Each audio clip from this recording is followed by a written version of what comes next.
Hello. आज आम्ही निघालो होतो कल्याणला जाण्यासाठी, म्हणजेच माझ्या सासरी. त्याआधी देवाला मस्त दिवा लावला आणि मग आम्ही निघालो. आणि आजचं वातावरण एवढं छान होतं, मस्त पाऊस येत होता, तर अशा पावसात मस्त गरम गरम वडापाव खाल्ला. कल्याणला पोहोचायला आम्हाला 2.5 तास लागले. पोहोचल्यानंतर मस्त फ्रेश होऊन मी साडी वेअर केली आणि सर्व घरच्यांनी मस्त माझा बर्थडे सेलिब्रेट केला. एवढं छान वाटलं ना सर्वांसोबत बर्थडे सेलिब्रेट करून.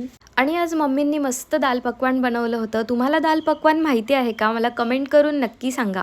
आता हे बनवायचं कसं हे मी तुम्हाला दाखवते. ही जी पुरी आहे त्याच्यावर मस्त अशी डाळ टाकायची, छान भरपूर टाकायची आणि मस्त गोड आंबट होण्यासाठी गूळ आणि चिंचेचं याच्यात पाणी घालायचं. मग त्याचबरोबर कोथिंबीर, पुदिना, हिरवी मिरची आणि लसूण याची छान चटणी बनवली आहे, ती सुद्धा घातली आहे मी आता याच्यावर. मग याच्यावर बारीक चिरलेला कांदा आणि चाट मसाला टाकून मस्त दाल पकवान तयार आहे. एवढी छान टेस्ट झालेली ना याची जर डिटेल रेसिपी तुम्हाला हवी असेल तर मला कॉमेंट करून नक्की सांगा. Okay, bye.